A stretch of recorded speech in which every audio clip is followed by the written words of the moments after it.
ሰላም ጤና ይስጥልኝ አድማጭ ተመልካቾቻችን፣ ይህ የደሴ ዙሪያ ወረዳ ቴሌቪዥን ፕሮግራም ነው። ለቀጣዩ የመኸር ምርት የማዳበሪያ ስርጭት እየተካሄደ ነው። የማዳበሪያ ስርጭት በወረዳው የተለያዩ አካባቢዎች እየተከናወነ ይገኛል። የወረዳው ግብርና ጽሕፈት ቤት ስርጭቱን እያከናወነባቸው ከሚገኙ ቀበሌዎች መካከል የ015 አባሶት ቆቱ ቀበሌ አንዱ ነው። በዚህ ቀበሌ ማዳበሪያ እየተቀበሉ ያገኘናቸው አርሶ አደሮች አቶ ኢማም አሊና ወጣት ይመራ አህመድ እንደሚሉት ማዳበሪያው ለማሳቸው ለምነትና ለተሻለ ምርት አስፈላጊ መሆኑን ጠቁመው የዘንድሮ የማዳበሪያ አቅርቦት ካለፉት ጊዜያት የተሻለና ወቅቱን የጠበቀ መሆኑን በማውሳት ጠቀሜታለሁ። ያለ ማዳበሪያ የተዘራውና በማዳበሪያ የተዘራው እኩል አይሰጥም። ስለዚህ ማዳበሪያው በጣም ጠቀሜታለሁ። ጠቀሜታው ጉልህ የታየ ነው። እሱን አጣል ማለት ሌላ ነገር ያው ህዝቡ ራብ ላይ ወደቀ ማለት ነው። መሬቱም እኮ ያለ ማዳበሪያ ሆነ አሁን ስለለመደ እኮ እልም ብሎ ነው እኮ ያለ ማዳበሪያ የምንዘራው። ስለዚህ በማዳበሪያ ርቀት በብዛት መጠቀም እና ደግሞ በአነስተኛ መጠቀም ማቃመስ ራሱ ልዩነት አለ። እንኳን ጭራሹን አለመንካትማ ያው ማጣት ማለት ነው።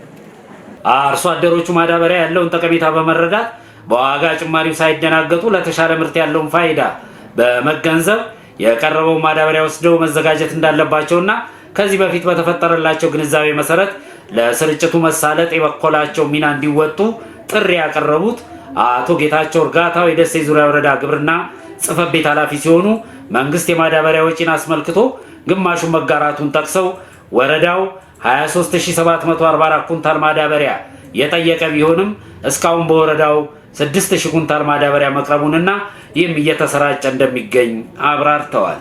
እንገኛለን።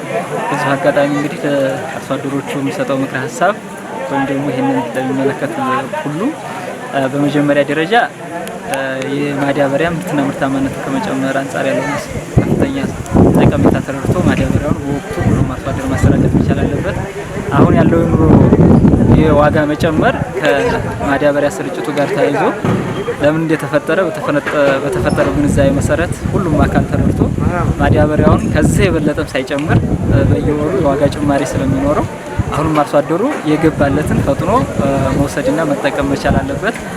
ባለሙያዎቹም ይህን ማዳበሪያ በሚሰራጭበት ጊዜ ለሚመለከተው አካልና በትክክል ጥቅም ላይ ለሚውለው አካል መሆን መቻል አለበት የሚል ምክረ ሀሳብ ነው ያለው።